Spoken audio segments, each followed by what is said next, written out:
Welcome to Monk's Temple.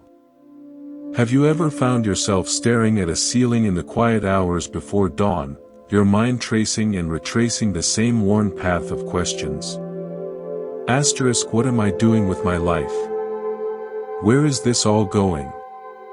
Why does everyone else seem to have a map, while I'm holding a blank page? Asterisk. That weight you feel, it has a name. It's the anxiety of uncertainty, the fear of being left behind, the quiet grief for a clarity you believe you should possess by now. What if I told you that this weight was never yours to carry? What if this very feeling, this sense of being lost, is not a mistake in your journey, but the first and most honest step of it? Take a gentle breath. Let it be soft. You are not broken. You are not behind. You are, right now, standing in the same fertile ground of not knowing where the Buddha himself stood for 6 years. It was from that ground of questioning, of release, that his deepest wisdom flowered. Buddhism doesn't ask you to have the answers. It invites you into a revolutionary kind of peace, the peace of being present with the question itself. Imagine, for a moment, a mountain stream after a storm. The water is churned, cloudy, filled with rushing debris. It crashes against rocks, frantic and loud. If you were that stream, you might think, asterisk, I am ruined. I am chaotic. I have lost my way, asterisk. But given time, and space, and the simple allowance to be, the stream settles. The silt drifts down. The water clears.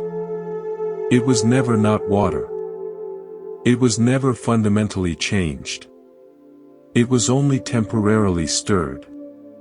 Your mind, your heart, in these times of confusion, are like that stream.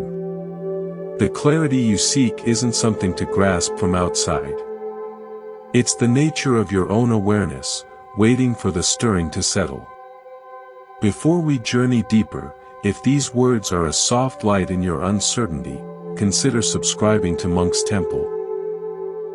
It's a simple way to return to this space, to remember you're not walking this path alone. Every new voice here is another candle in the shared dark. Now, let's begin not with finding, but with letting go. Let's begin with the hands. Notice your hands right now. Are they clenched? Resting loosely?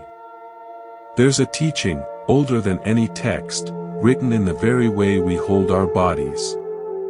We think the path to security is through grasping. Holding tightly to plans, to identities, to outcomes we pray will make us safe. We white-knuckle our way through life, and then wonder why we feel so exhausted, so fragile. Buddhism offers a radical alternative, the practice of open hands. There's a story of an old gardener who lived at the edge of a great forest. He was known for cultivating the most exquisite, delicate orchids. Visitors would travel far to see them. "What is your secret?" they would ask. "How do you make them so perfect?" The gardener would smile and say nothing, simply demonstrating his daily ritual. He would approach each plant, his hands held open before him, palms up, as if in quiet receiving. He would then tend to the orchid, watering, checking the leaves, adjusting its support, with that same open-handed gentleness. One day, an eager young student tried to mimic him but kept fisting his hands in concentration, gripping the watering can, pinching the stems to straighten them. The plants under his care began to wilt. Frustrated, he confronted the old gardener. "I do exactly what you do. Why do your orchids flourish and mine suffer?" The gardener took the young man's hands in his own, unfurling the tense fingers. "You are doing the actions," he said softly, "but you are not doing the practice. You are holding the idea of the flower, not the flower itself. When your hands are closed, you are only connected to your own fear. Fear of failure, fear of not being good enough. When your hands are open, you are connected to life. The plant feels the difference.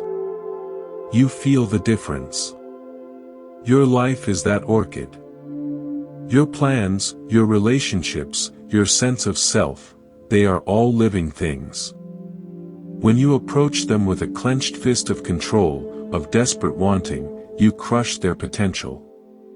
You also crush your own capacity for joy. The anxiety you feel. It is often the tremor of a hand trying too hard to hold on. Try it now, physically. Clench your fist tightly. Feel the tension in your forearm, the shallowing of your breath.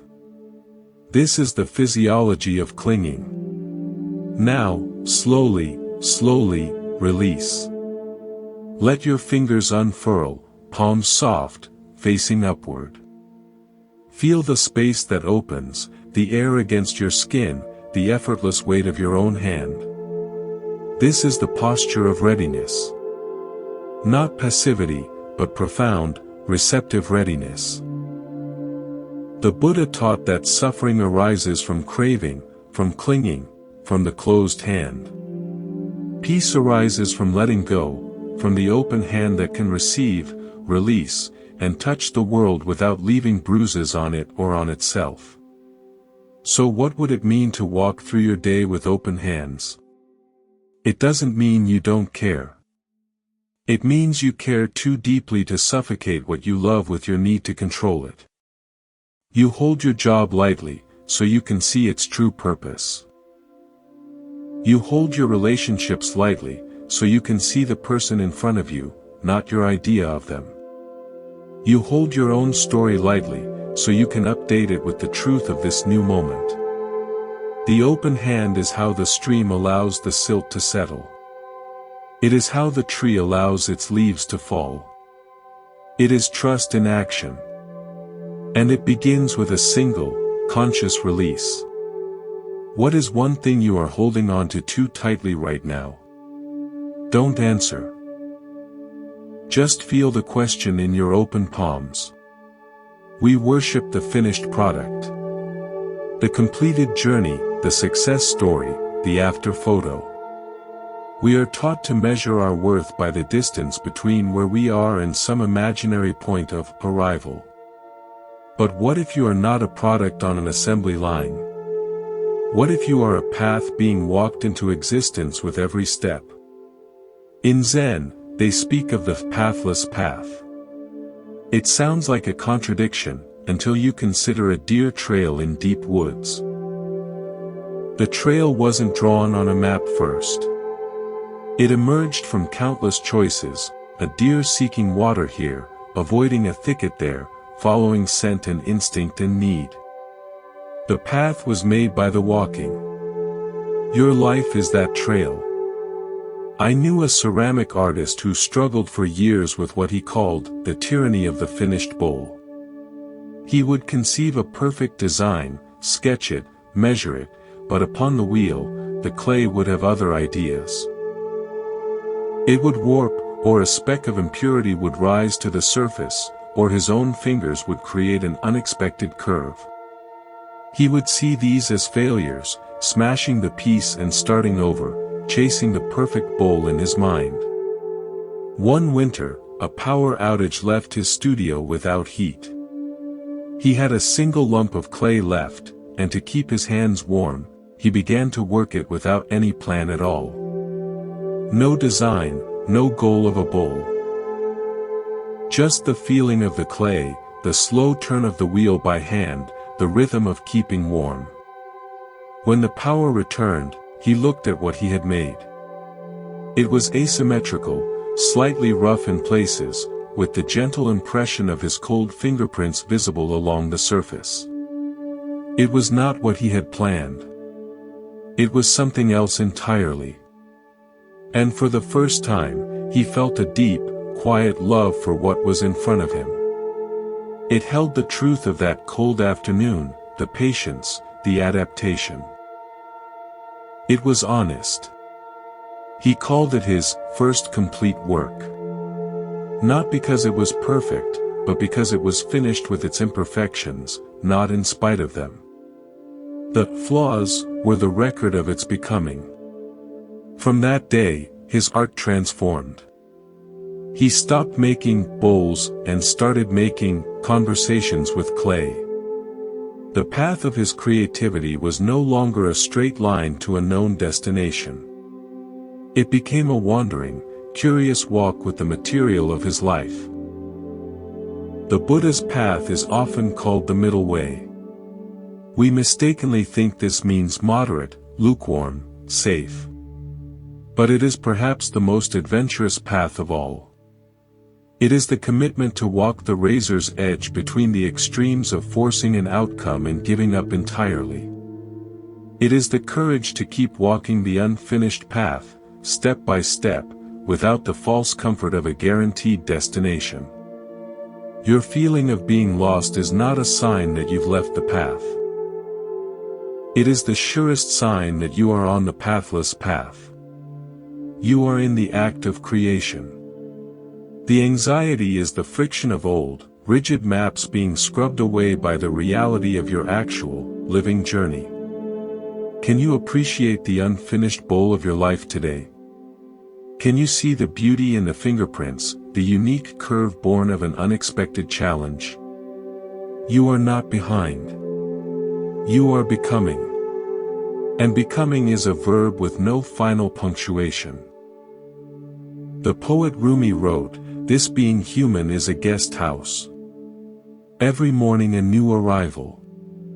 But we, in our fear, often mistake ourselves for bad landlords. We see anxiety at the door and panic, boarding up the windows. We see sadness in the hallway and rush to mop it away before anyone notices. We want only the respectable guests, joy, peace, confidence, and we feel like failures when the others arrive unannounced. What if you practiced being a gracious host to all of your inner weather? There was a woman who lived in a tall house on a windswept coast. The house had a beautiful, spacious front room with large windows facing the sea. For years, she would only allow what she called fair weather feelings into that room. When storms would gather, when grief, or anger, or fear would blow in, she would shut the heavy curtains and retreat to a small, dark room in the back of the house, waiting for the bad weather to pass. She lived in constant tension, always monitoring the horizon for clouds. One year, a hurricane was forecast. Knowing she couldn't hide from it, she did something different. She went into the front room as the winds began to howl. She didn't close the curtains. Instead, she secured the windows, lit a single candle, and sat in the center of the room. She watched the storm. She saw the incredible power of the waves, the dramatic play of light and shadow in the clouds, the fierce beauty of nature's raw expression. The house shook, but it held. And she held, too. For the first time, she wasn't at war with the storm, she was witnessing it. She felt a strange awe mixed with her fear. When dawn came and the storm moved out to sea, the air was crystal clear. The light was a pure, aching gold. The room was filled with it. She realized the storm had scoured everything clean. Her heart was that house. After that day, she stopped hiding from emotional storms. She would still make herself safe, light her candle of awareness, and let the feeling rage and rain against the windows of her consciousness. She discovered that no emotion could destroy the house itself, the silent, spacious awareness that watched it all. And every storm, without fail, left her inner world clearer, sharper, more alive. This is the essence of mindfulness, taught by the Buddha not as a relaxation technique, but as a revolutionary act of courage. You are learning to stay present with the totality of your experience. Fear comes. Ah, fear. Welcome. I see you. Have a seat. I will not let you drive the car, but you may ride along. Loneliness knocks. Hello, loneliness. You remind me of my capacity to love. Come in, but don't plan on staying forever. When you stop fighting the negative guests, you drain them of their destructive power. They are just energy, information, passing weather. They come to tell you something. Anger might be a signal that a boundary was crossed. Sadness might be the echo of a love that matters. Anxiety might be your care for the future wearing a frightening mask. Listen. Host them. Let them pass through. The peace you seek is not the absence of storms. It is the unshakable foundation of the house that can withstand them all. Feel your foundation now. The steady breath. The beat of your heart. The awareness reading these words. This is your house. You are already home, and you are a most gracious host. Consider the river. It does not know the ocean. It has never seen the sea. It does not have a map carved into its bed. It only knows flow. It knows to follow the downward pull, to yield to the shape of the land, to move around obstacles with a patient, persistent grace. It trusts the pull of the whole. You are that river. Your innate intelligence, your deepest wisdom, is that pull toward wholeness. Your confusion is simply the eddying current where the river meets a rock, swirling for a time, gathering information, before finding the way forward. An old fisherman once told me a story about his grandfather. They would fish on a great, slow-moving river. As a boy, he was impatient, constantly recasting his line, splashing, wanting to be further downriver where he imagined the bigger fish were. His grandfather would sit perfectly still for hours. One afternoon, frustrated, the boy asked, "How can you just sit? Aren't you worried we're in the wrong spot?" The old man pointed to a leaf floating on the water. "Watch," he said. The leaf drifted slowly, caught in a backwater, spun in a lazy circle, then was pulled back into the main current and carried away. "The river knows where it's going," his grandfather said. "My job isn't to fight the river or to know its destination. My job is to know the river right here." He tapped the side of their boat. To feel its temperature, to notice where the insects gather, to see how the light hits the water. When I am here, fully, the river brings what I need. Sometimes it's fish. Sometimes it's just this peace. Both are nourishment. The Buddha's teaching of Dharma is often translated as the way things are, or the law. But at its heart, it is about aligning with the natural flow of existence, just as the fisherman aligned with the river. Your plans are not the flow. Your frantic striving is not the flow. The flow is the intelligent, unfolding process of life itself, of which you are an intimate part. When you feel lost, you have simply placed your trust in the wrong thing. You've trusted the map, your plans, over the terrain, your actual life. You've trusted the thinking mind over the wisdom of the whole being. The practice is to return to the river. To feel the flow of this breath. To notice the sensations in your body, the anchor of the present.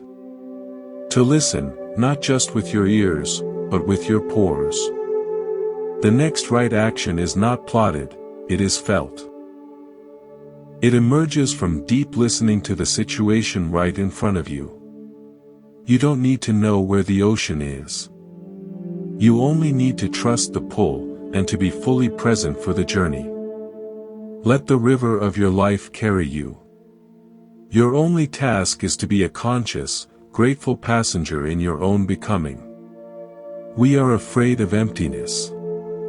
We rush to fill silences in conversation, spaces on our calendars, quiet moments in our minds. We confuse emptiness with loneliness, with lack, with void. Buddhism speaks of shunyata, often translated as emptiness, and it is the most misunderstood, and perhaps most liberating, of all its teachings. Emptiness does not mean nothingness. It means no fixed, independent thingness. Look at a table. Is it truly a separate, solid table?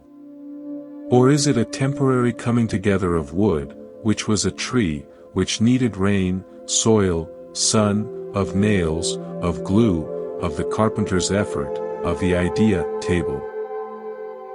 All of those elements are themselves dependent on countless other causes. The table is a beautiful, convenient illusion of separateness. It is empty of a permanent, standalone self. You are the same. The you think you are, the solid, continuous, independent self, is also a coming together. A constellation of memories, cultural conditioning, body sensations, thoughts in flux, roles you play. Where is the permanent core? When you search for it, it slips through your fingers like mist. This is not a cause for alarm. It is the key to the prison door. A master sculptor was famous for his statues of deities, which seemed to breathe with life. A student asked, "What is your secret? How do you make the stone seem so alive?" The sculptor led him to a new block of marble. "The secret," he said, "is not in what I add, but in what I take away. I do not impose a form onto the stone.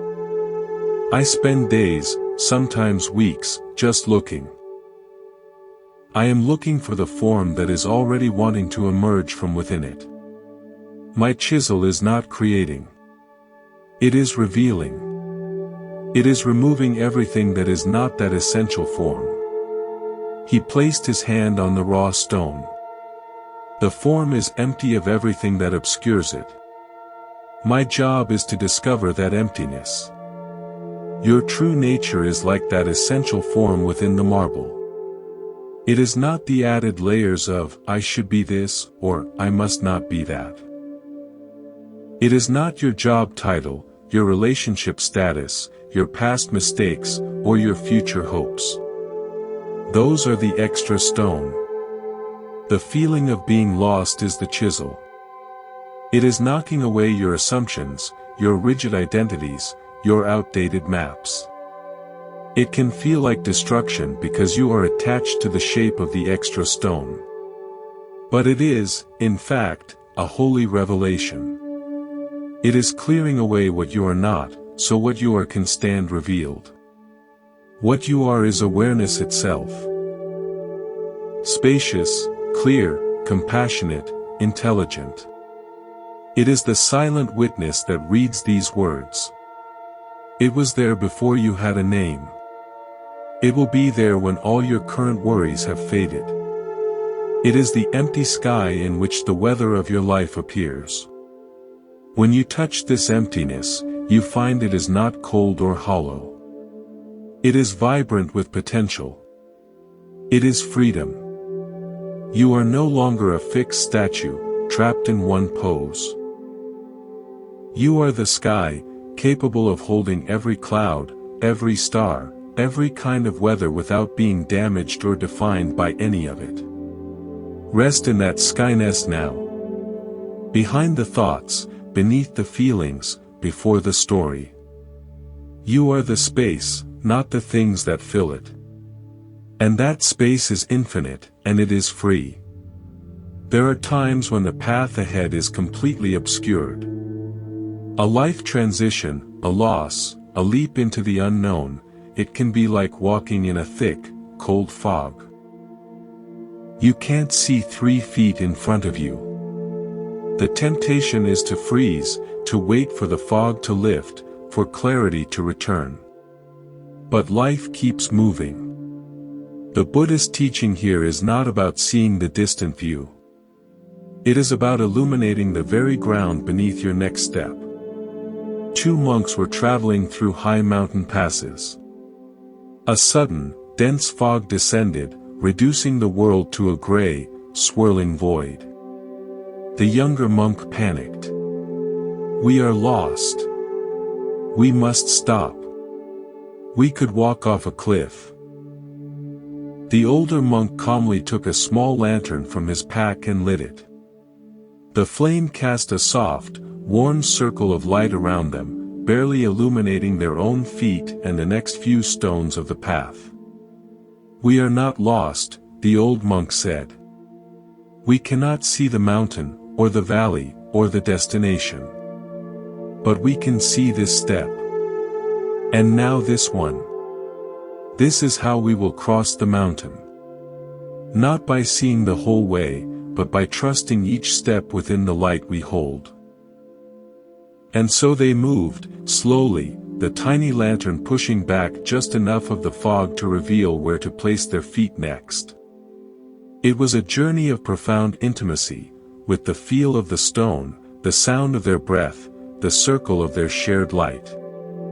By the time they descended the next day, the younger monk realized he knew that stretch of path better than any other. He had been forced to be exquisitely present for every inch of it.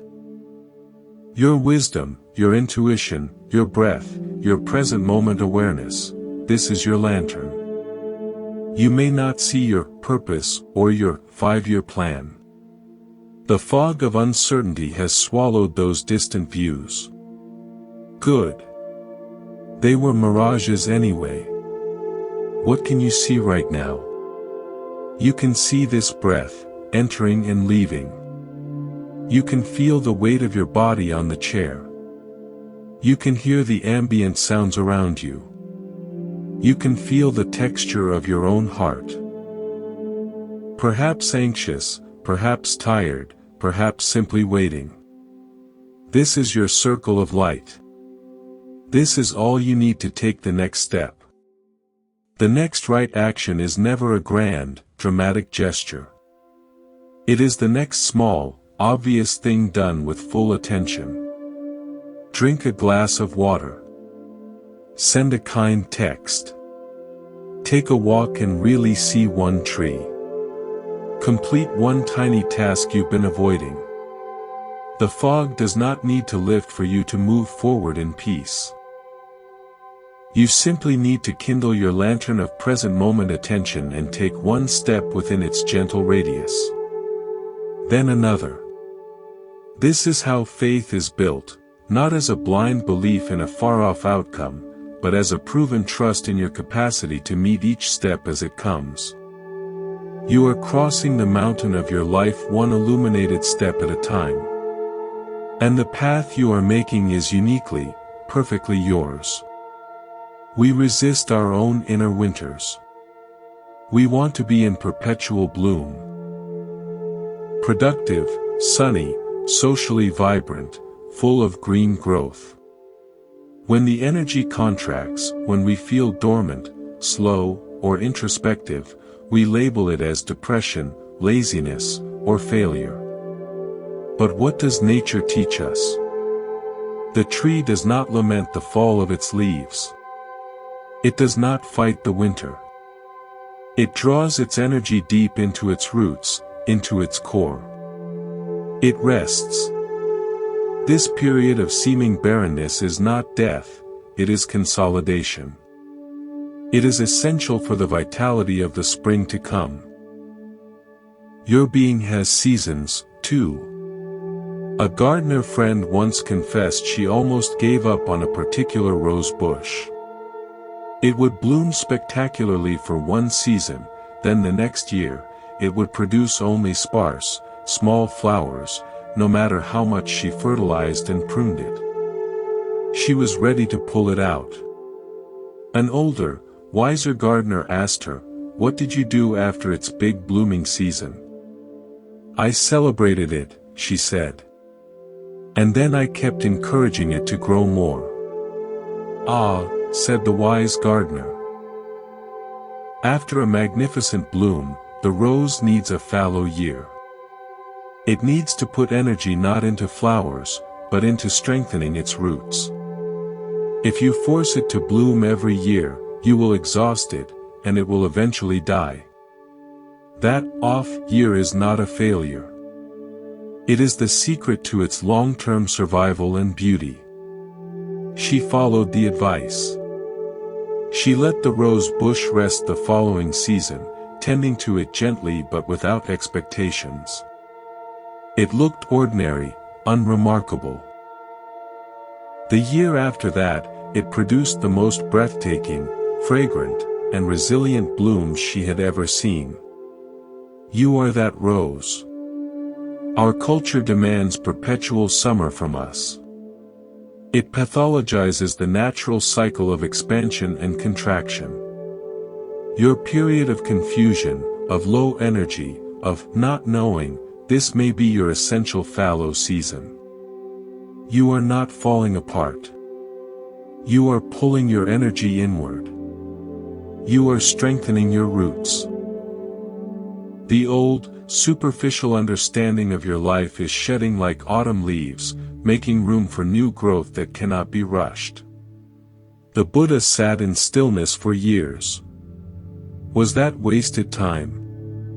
Or was it the deepest, most necessary root work? Honor your seasons.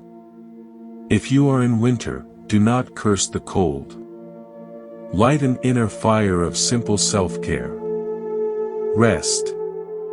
Reflect. Dream. Read. Be slow. If you are in spring, tend the new shoots gently. If you are in summer, share your bloom generously. If you are in autumn, release what is finished with gratitude. There is no wrong season to be in. There is only resistance to the season you are in. Your peace lies in synchronizing with your own natural rhythm, not the frantic, seasonless calendar of the world. Feel your current season now. Don't judge it. Just name it. And then, offer it the appropriate care. A winter tree doesn't try to produce fruit. It stands quiet and dignified, gathering strength.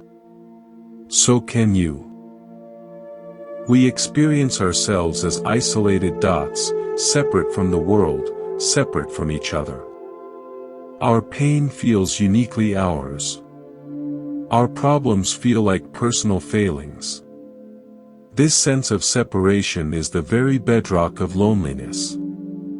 Buddhist philosophy offers the sublime image of Indra's net, a vast cosmic net that stretches infinitely in all directions. At every intersection of the net hangs a perfect, multifaceted jewel. Each jewel reflects every other jewel in the net. A change in one jewel, a shift in its color, its brightness, is reflected in all the others. Nothing exists independently. Everything is interwoven, interreflecting, interbeing. You are one of those jewels. Your light is not your own, it is a reflection of the whole net. And your light is essential to the whole. A teacher in a troubled village was known for his ability to calm conflicts.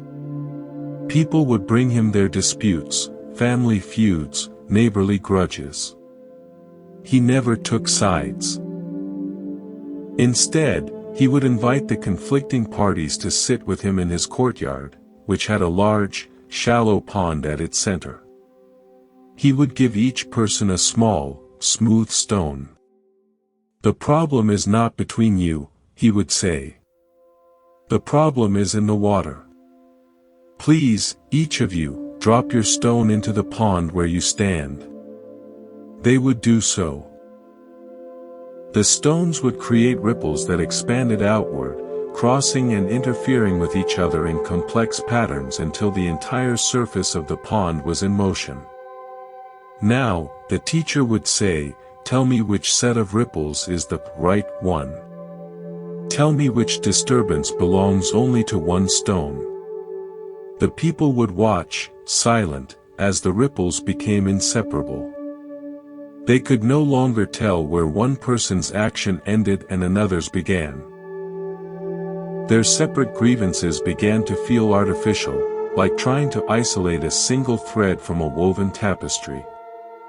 "Your anger," the teacher said softly, "is a ripple that touches everyone. Your forgiveness would also be a ripple that touches everyone. You are not separate drops causing separate splashes.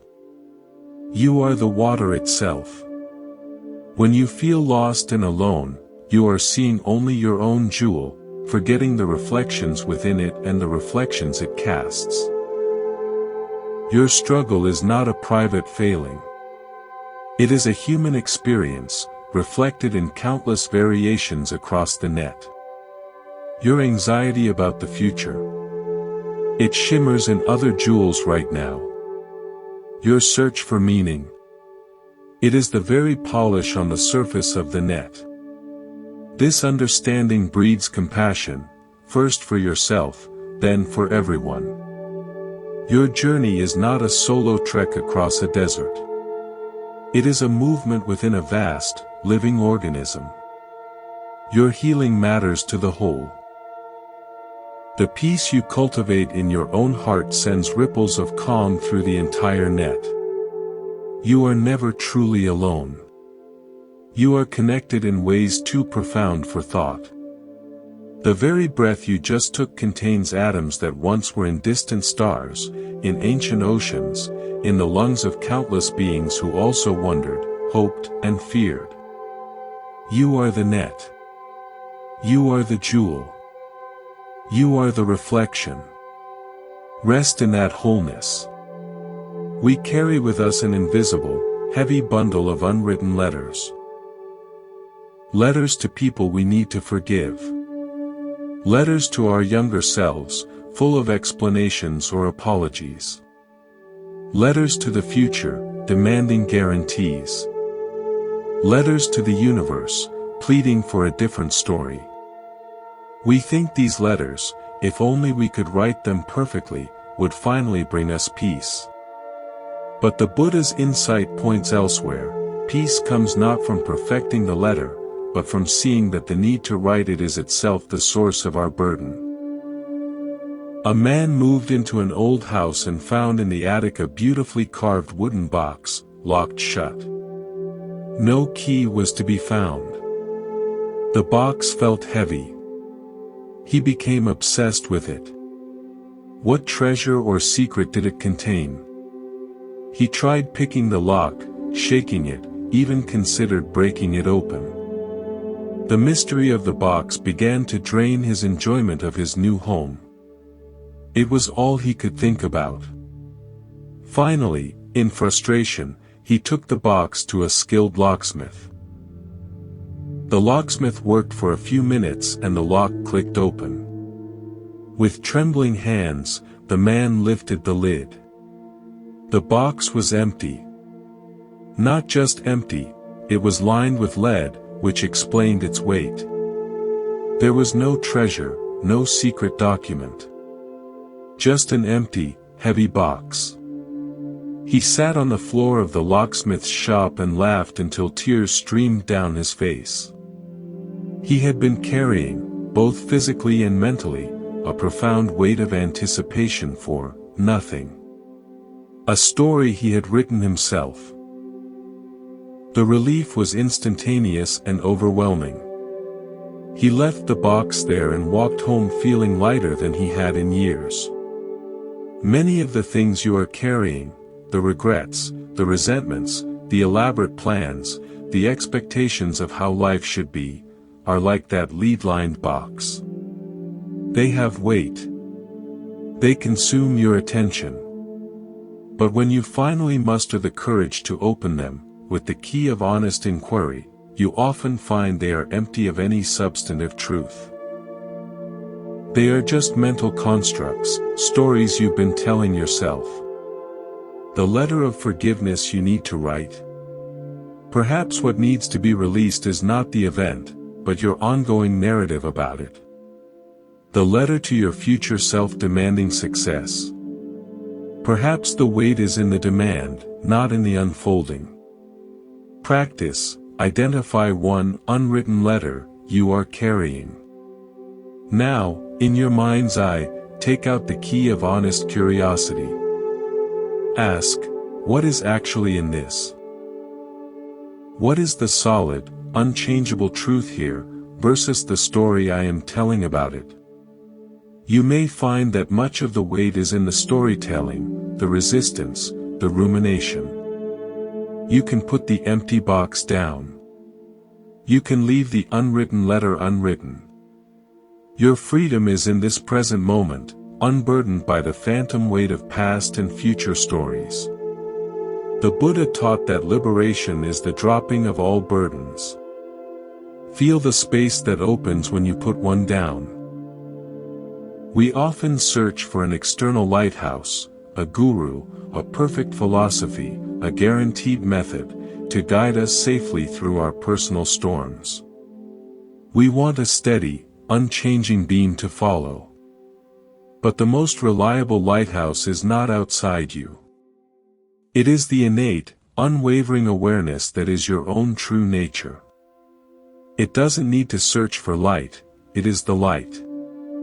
And its job is not to eliminate the storm, but to remain steady within it. In a coastal village prone to sudden, violent squalls, there were two lighthouse keepers. The first was diligent but fearful. When a storm hit, he would frantically polish the lenses, check and recheck the fuel, and pace the tower, his anxiety radiating out with every flash of the beam.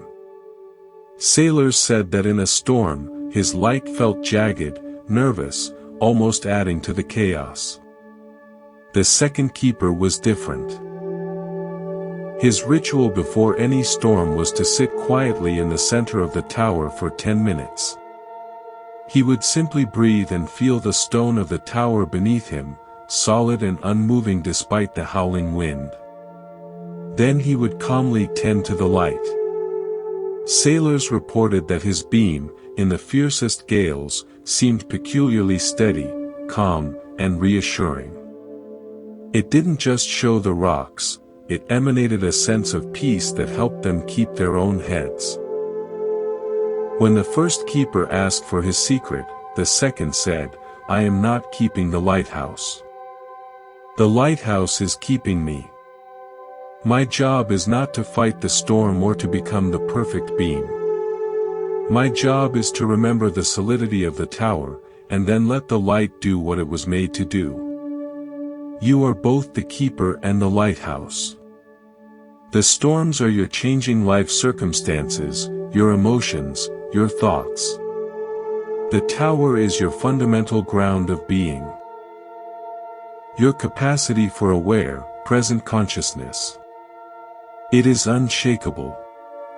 The beam is your compassionate attention, your wisdom in action. When a storm hits, a crisis, a loss, a deep confusion, your practice is not to become frantic like the first keeper. It is to pause. To sit in the center of your own being. To feel your tower, the sensation of the breath, the alive stillness at your core. From that centeredness, you then tend to the light. You take the next obvious, kind, appropriate action. Your steadiness does not come from having all the answers. It comes from knowing where to stand, in the eye of the hurricane of experience, in the silent, stable tower of your own awareness. From there, you can shine a light that helps not only you, but others lost in their own storms. Feel your tower now. The weight of your body, grounded. The constant, rhythmic presence of your breath. This is your lighthouse. It has never gone out. It cannot go out. Trust it. We exhaust ourselves trying to cultivate the garden we think we should have, the one from the magazine, the one our neighbor has, the one that matches an ideal in our minds. We wage war on weeds we deem unacceptable, pour chemicals on soil we judge as poor, and despair over flowers that won't bloom in our climate. The spiritual life is not about creating a perfect garden according to someone else's design. It is about learning to see the profound beauty, intelligence, and rightness of the garden you have actually been given, and to tend to it with skillful, loving hands. A woman inherited a small, overgrown plot of land from a reclusive ant. The ant had been considered eccentric, and the garden reflected it. It was a tangle of native wildflowers, hardy shrubs, vegetables gone to seed, and what most would call weeds. There was no clear design. The woman, an avid gardener with tidy raised beds at her own home, was dismayed. Her first impulse was to clear-cut it, till the soil, and start fresh with orderly rows. But something made her pause. She decided to visit the garden once a week for a month without changing anything. She just sat and observed. Over those weeks, she noticed patterns. The weeds near the oak tree were a specific plant that butterflies loved. The tangled blackberry brambles provided shelter for songbirds. The seemingly chaotic mix of plants kept the soil moist and healthy without any watering. One afternoon, she saw a bee bury itself deep in a peculiar, ugly flower she had never seen before. She realized her aunt hadn't been messy, she had been collaborative. She had been working with the land, not against it. The woman put away her rototiller and her preconceptions. She began to tend the garden her aunt had left, not by imposing a new order, but by pruning gently, encouraging what was already thriving, and making small adjustments for accessibility. She learned the language of that specific piece of earth. The garden became more beautiful and abundant than any she had ever designed from scratch, because it was authentic. It was true to itself. Your life is that inherited garden.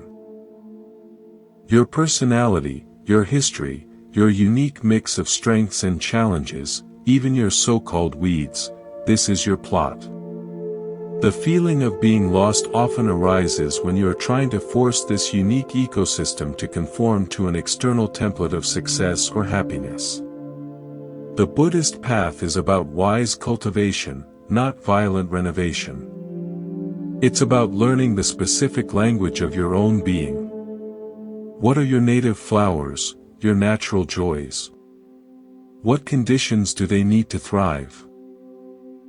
What weeds, habitual patterns, actually serve a protective function? How can you work with your existing soil, rather than wishing for different dirt? This is the practice of self-acceptance as a dynamic, engaged process. You are not resigning yourself to a mess. You are becoming the most attentive, loving custodian of the unique, mysterious, and already complete life that has been entrusted to you. Look at your garden today without judgment. Just notice one thing that is growing well. One thing that surprises you. One corner that feels peaceful. Start your tending there.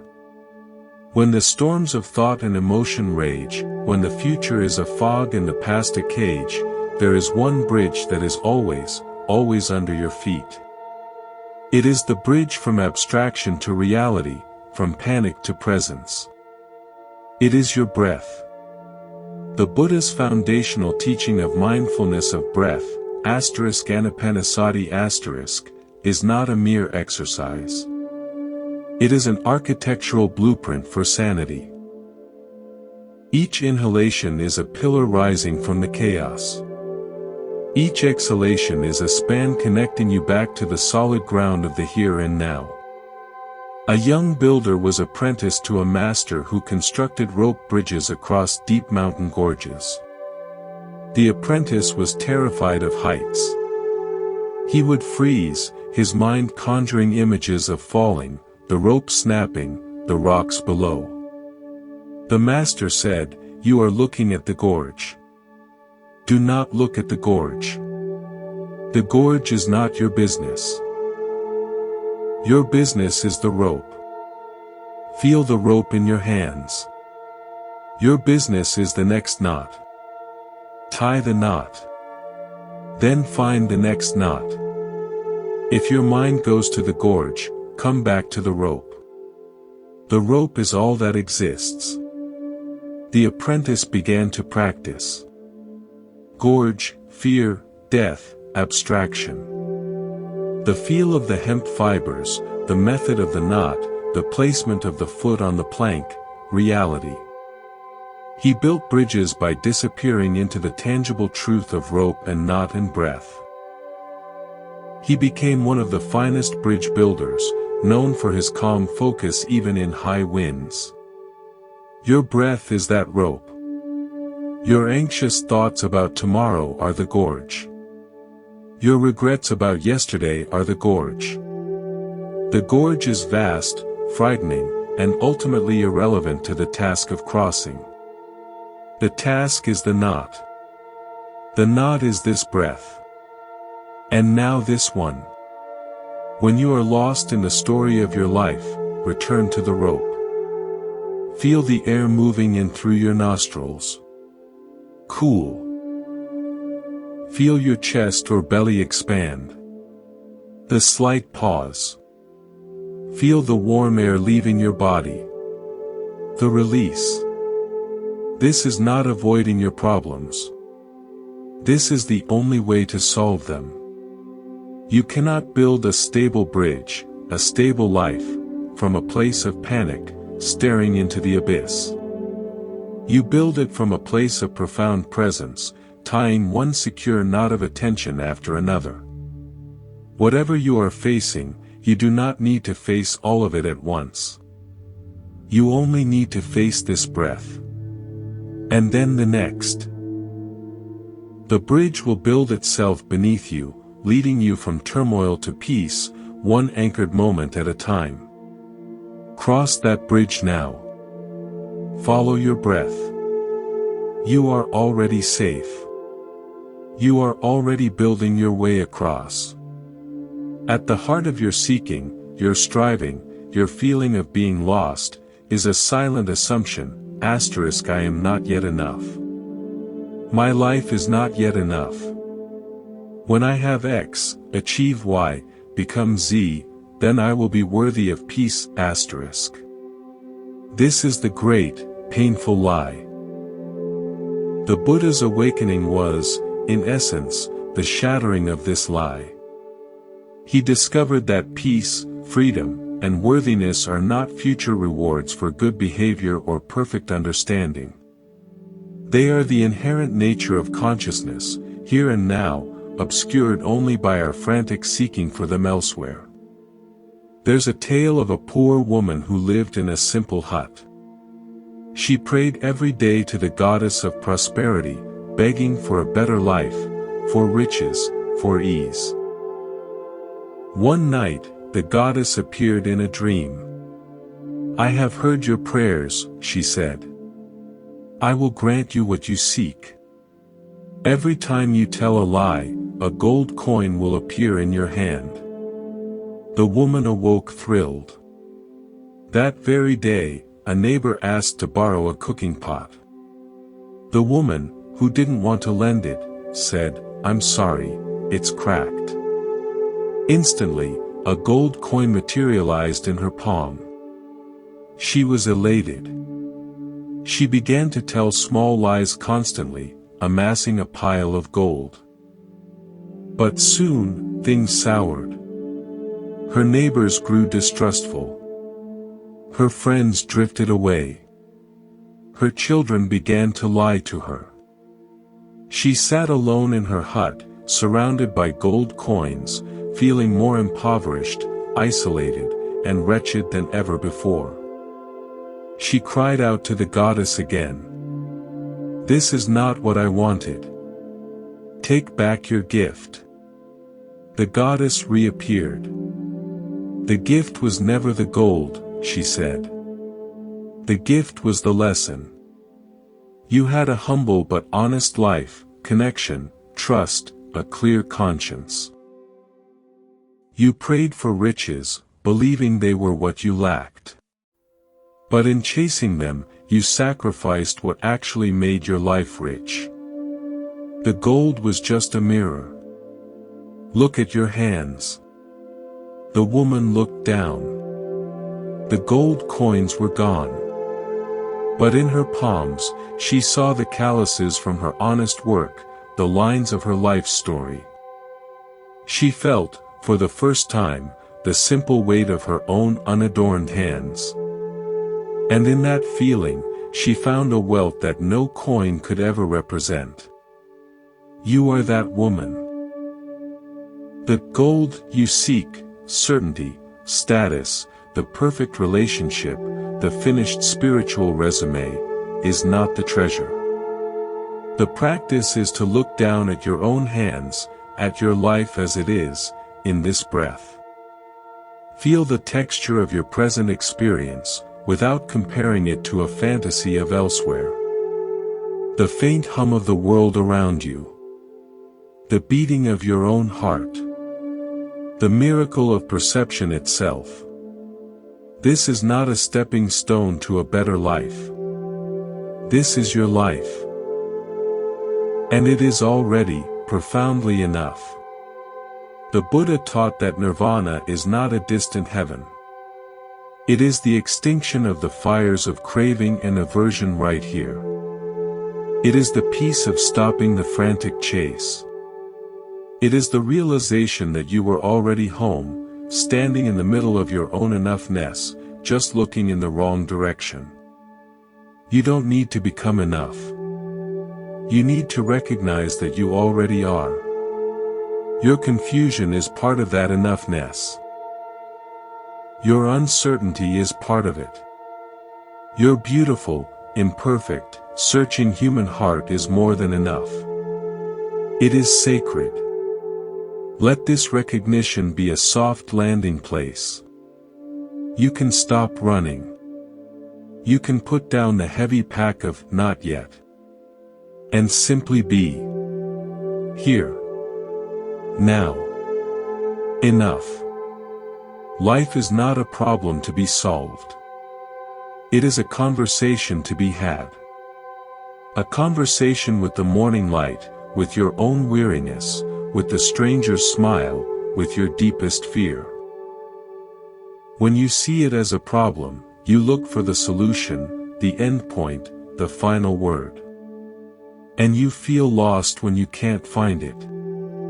When you see it as a conversation, every moment becomes an opportunity for dialogue, for listening, for a fresh response. There is no final word. There is only the next, honest utterance. A linguistics professor spent his life studying dying languages. He would travel to remote villages to record the last living speakers, preserving words and structures that would otherwise vanish forever. He was driven by a fear of silence, of loss.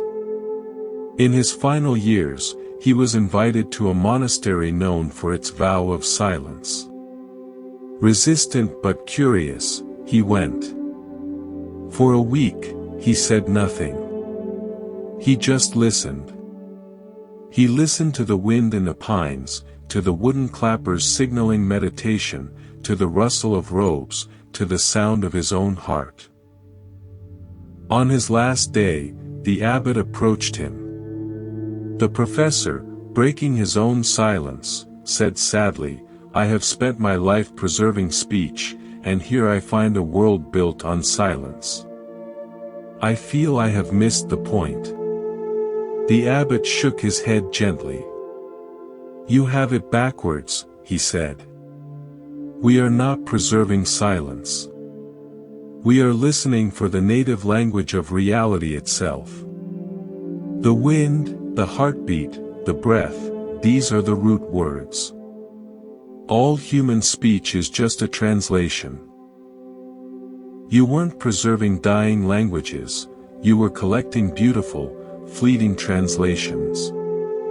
Now you are hearing the source. The professor understood. His life's work wasn't futile. It was part of the conversation. His recordings were one kind of listening. The monastery's silence was another. Both were responses to the same reality.